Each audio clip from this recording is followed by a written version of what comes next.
উম আমি বা আমার মতো অনেকেই যারা ইন্ডিয়ান ফুটবলে, ক্লাব ফুটবলের যে স্ট্যান্ডার্ড রয়েছে, যে স্ট্যান্ডার্ডটাকে অনেকে মনে করে খুব হাই-ফাই ব্যাপার, আমরা বিরাট কিছু করতে পারি। বাট তার বিপরীতে দাঁড়িয়ে থাকা আমরা যারা অনেকেই মনে করি যে আমরা অনেক পিছনে রয়েছি। এতটাই পিছনের দিকে যে সেখান থেকে সামনে আসতে গেলে যে ধরনের সদিচ্ছাগুলো নেওয়া দরকার ওভারঅল সবার ক্ষেত্রেই, সেখানে শুধুমাত্র যে অফিসিয়ালসরা দায়ী তা না। ক্লাবেরও কিছু দায়ী-দায়িত্ব থাকে।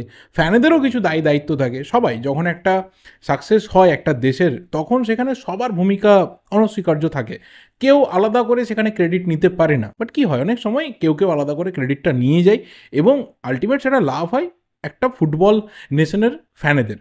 বাট কোথাও আমরা যারা মনে করি যে ওয়ার্ল্ড ফুটবল যে লেভেলে রয়েছে, যে লেভেলে স্যাটিসফ্যাকশন আমাদের দেয় ম্যাক্সিমাম ক্ষেত্রে, যদি চ্যাম্পিয়ন্স লিগের কথা বলি, ইউরোপা লিগের কথা বলি, প্রিমিয়ার লিগ, লা লিগা, সিরিয়ার কথা বলি, তাহলে কোথাও যে স্যাটিসফ্যাকশনটা আমরা পাই, সেই স্যাটিসফ্যাকশন আমরা যখন ইন্ডিয়ান ফুটবলে কোনো খেলা দেখতে বসি তখন সেটা পাই না।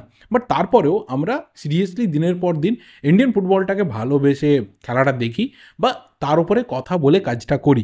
কিন্তু এমন একটা সময় আসবে, শুধুমাত্র আমরা না, যারা আমরা মোটামুটি ইন্ডিয়ান ফুটবলের ভালো মন্দ সবটাই দেখে নিয়েছি, কিন্তু যারা এখন ফুটবলটা দেখতে শুরু করছে, যারা এই প্রথম খেলাগুলো দেখছে, বুঝছে, তারা কতটা ফুটবলকে ভালোবেসে ফুটবলটা দেখবে, এটা কিন্তু একটা চর্চার বিষয় হবে। কেউ হয়তো হতে পারে যে সে মোহনবাগান ফ্যামিলি থেকে বিলং করছে, মানে তার পুরো ফ্যামিলি মোহনবাগান, সে মোহনবাগান সাপোর্টার হলো। তার পুরো ফ্যামিলি ইস্টবেঙ্গল, সে ইস্টবেঙ্গল সাপোর্টার হলো। মোহামেডান স্পোর্টিংয়ের সাপোর্টার, সে তার ফ্যামিলি থেকে সেটা সাপোর্টার হলো। বা অন্য কোনো ক্লাব তার হয়তো স্টেট থেকে বা তার সিটি থেকে বিলং করে বলে শুধুমাত্র তার সাপোর্টার হলো।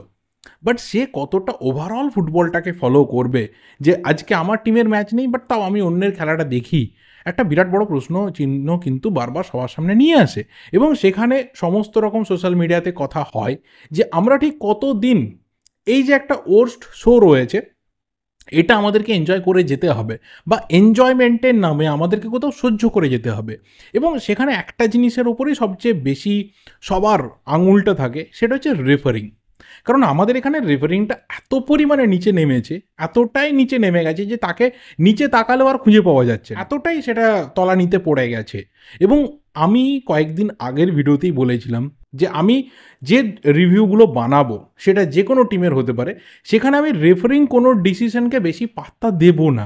তাতে কারো খারাপ লাগতে পারে, কেউ আমাকে এসে কমেন্টে গালাগাল দিতে পারে, কেউ বলতে পারে তুমি ফুটবলের বিপ একটা ওয়ার্ড বোঝো, রেফারিং নিয়ে কেন বললে না, ক্রিস্টাল জন তো এত করে। ভাই ক্রিস্টাল জন থোড়ি একটা রেফারি, ক্রিস্টাল জনের কোনো ডিসিশন নিয়ে কথা হতে পারে, কোনোদিনও হতে পারে রাহুল কুমার গুপ্তার ডিসিশন নিয়ে কথা হতে পারে?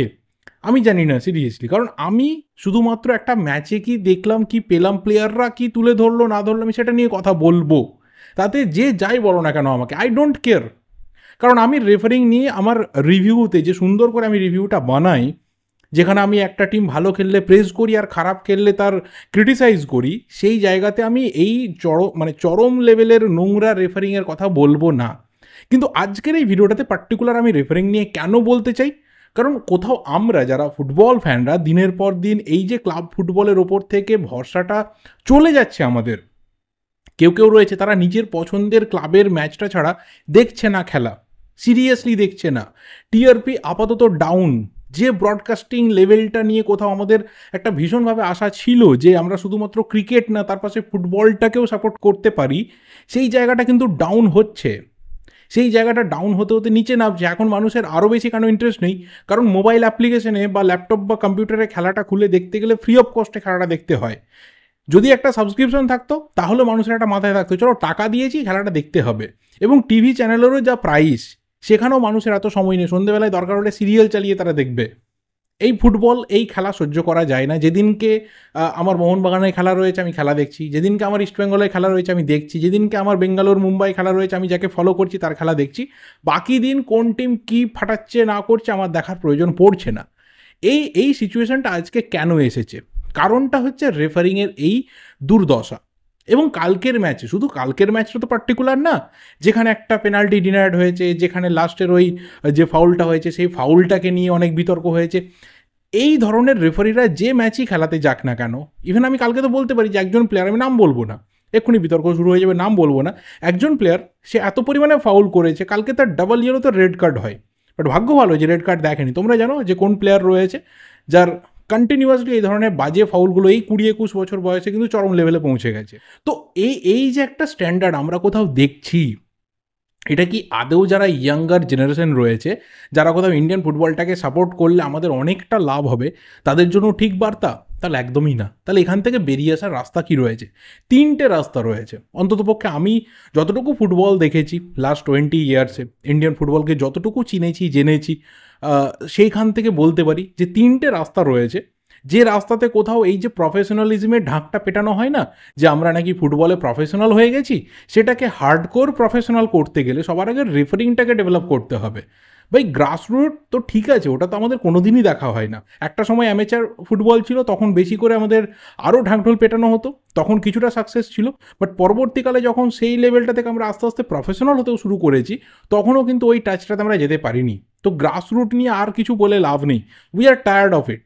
বাট যেটা কোথাও একটা ম্যাচের মধ্যে একটা প্লেয়ারের ভালো খেলা খারাপ খেলা, একটা টিমের ভালো খেলা খারাপ খেলার ওপর ভীষণভাবে এফেক্ট ফেলে, সেখানে এই রেফারিংটা কিন্তু একটা বড় ভূমিকা রাখে। এবং 3টে মানে জায়গা রয়েছে রেকটিফিকেশনের। 1 নম্বর হচ্ছে, যদি এই ইন্ডিয়ান রেফারি দিয়ে না চলে, যারা পুরোপুরিভাবে অপদার্থ, যারা পুরোপুরিভাবে অযোগ্য একটা ভালো ম্যাচকে খারাপ রেজাল্টে পরিণত করে দিতে। কালকে গুড লাক কি জামশেদপুরের এগেনস্টে ম্যাচের রেজাল্টটা যায়নি, তাহলে ভীষণভাবে বলতে বাধ্য হতো সবাই যে আবারও ক্রিস্টাল জন জামশেদপুরের থেকে একটা উইন ছিনিয়ে নিল। কোথাও যদি মনে হয় যে এই রেফারিরা ঠিকঠাক না, তাহলে বিদেশ থেকে রেফারি নিয়ে এসো। একটা সময় তো ছিল, আমরা আইএসএলে দেখেছি বিদেশি রেফারিরা খেলিয়েছেন এবং সেখানে খুব বেশি বিতর্ক হয়নি। রেড কার্ড হয়েছে, মারামারি হয়েছে, থানা পুলিশ অবধি হয়েছে। যারা জানে না তারা মনে করে দেখো, চেন্নাই এফসি ভার্সেস গোয়ার ফাইনাল 2015, থানা পুলিশ অবধি হয়েছে।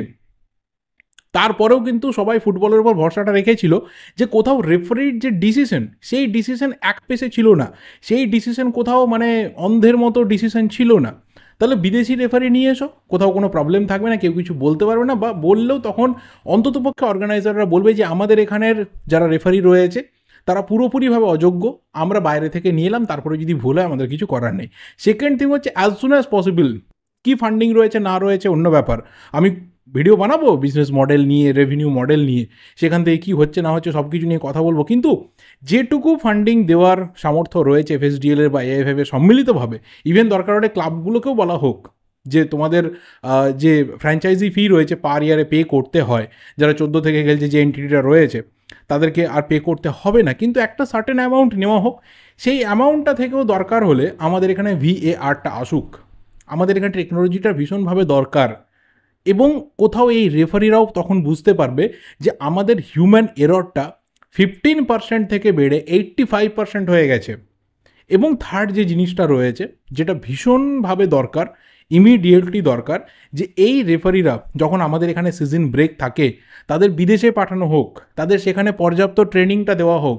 কারণ তাদের যখন লাইসেন্সিং হয়েছিল, তখন যখন ট্রেনিং হয়েছিল, ম্যাক্সিমাম কতজন প্রপারলি ট্রেন্ড হয়েছিলেন, কতজন প্রপারলি লাইসেন্সড হয়েছিলেন, আমাদের ফুটবল ফ্যানেদের প্রশ্ন থাকছে এখানে, ভীষণভাবে প্রশ্ন থাকছে যে সত্যিই তারা কতটা ফুটবল খেলানোটা শিখে মাঠে খেলাতে নেমেছেন।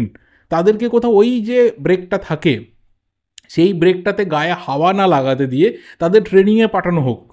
এবং সেখানে বিদেশি যে ফুটবল রয়েছে, তাদের যে রেফারিং রয়েছে, তাদের যে টেকনোলজি রয়েছে, সেখানে গিয়ে ট্রেন্ড হোক, তারপর এসে এখানে আবারও তারা ম্যাচ খেলাতে শুরু করুন। আদারওয়াইজ যে সামনের দিনটা আসছে, ন্যাশনাল টিমের র্যাঙ্কিং 117তে নেমে গেছে, একটা বড় ধরনের হোপ সামনে রেখে আবারও পেছনে চলে যাওয়া। কেউ বলতেই পারে আমরা তো 176ও পাশে ছিলাম, 117তেও পাশে থাকবো। এই পাশে থাকতে থাকতে অ্যাকচুয়ালি আমাদের পা ব্যথা হয়ে যাচ্ছে। বাট স্টিল আমরা ওই বাংলা সিনেমার পাশে দাঁড়ানোর মতো আমাদের ভারতীয় ফুটবলের পাশে রয়েছি, নিশ্চিতভাবেই রয়েছি। ভারতবর্ষে জন্ম হয়েছে, আমি ভারতীয় ফুটবলের পাশেই থাকবো। কিন্তু সেই পাশে থাকার জন্য ইয়াঙ্গার জেনারেশনকে যে ফুটবলটা গিফট করা দরকার, যে স্যাটিসফ্যাকশনটা গিফট করা দরকার, সেটা আমরা করতে পারছি না। সেখানে আমরা ডাহা ফেল করছি এবং সেই জায়গাটা আমাদের ভীষণভাবে রেকটিফিকেশনের সময় এসে গেছে। এবং সেখানে একটা রেড অ্যালার্ম, যেটা এতদিন ধরে শুধুমাত্র বাজবে করছিল, সেটা বাজতেও বন্ধ হয়ে গেছে। আমাদের সময় এসেছে ঘুরে দাঁড়ানোর এবং কোথাও যে সামনের দিনটা আসছে, সেই দিনে একটা ভালো খেলা তুলে ধরার। আমাদের এখানে ব্রডকাস্টিংয়ের সমস্যা ছিল, মিটে গেছে। আমরা ভালো কোয়ালিটি ঝকঝকে চকচকে ছবিতে খেলাটা দেখতে পাই এবং সেই ঝকঝকে চকচকে ছবিতেই সবথেকে বেশি ফুটে ওঠে যে রেফারিরা প্রতি ম্যাচে অগুন্তি কত ব্লান্ডার করে যাচ্ছে, কত পেনাল্টি দিচ্ছে না, কত ফাউল কার্ড হচ্ছে না, কত বাজে ডিসিশন হচ্ছে, এবং সেখানে প্রত্যেকটা টিম, কেউ বলতে পারে না পার্টিকুলার একটা কোনো দুটো টিম কেউ সাফার করেছে, 12টা টিম কোনো না কোনো দিন বাজেভাবে সাফার করেছে এই ধরনের অযোগ্য রেফারিদের দ্বারা। হাতে গোনা দু একজন রেফারি রয়েছেন, তারা ভালোভাবে ম্যাচ পরিচালনা করার চেষ্টা করেন, কিন্তু সেই ম্যাচের সংখ্যা খুব কম, কারণ সেই রেফারিদের সংখ্যাটা কম থাকে। ব্যাস, এর বেশি আর কিছু বলার নেই। যারা কন্টিনিউয়াসলি বলছো যে কেন আমি কালকের ভিডিওতে ওই পেনাল্টি, ওই যে ফ্রি কিকটা ছিল কি ছিল না এগুলো বললাম না, তাদের জন্য আমি আবারও বলে রাখি যে এরপরেও আমি যখন রিভিউ বানাবো, সেই দিনকে যদি রেফারি মাঠের মধ্যে বাজে ডিসিশন দিতে দিতে হেগেও ফেলে, আমি সেই দিনকেও রেফারি নিয়ে কথা বলবো না। আমি সেই দিনকেও দুটো টিম কেমন খেললো সেটা নিয়েই কথা বলবো, আমি থামবো না। আমি এই রেফারিদেরকে ইগনোর করব, আর রেফারিদেরকে নিয়ে বানানো এটাই আমার last video. Thank you for watching. ভালো লাগলে লাইক করো, শেয়ার করো। দেখা হবে পরের ভিডিওতে। Till then subscribe the channel যদি নতুন হয়ে থাকো। Thank you and good by.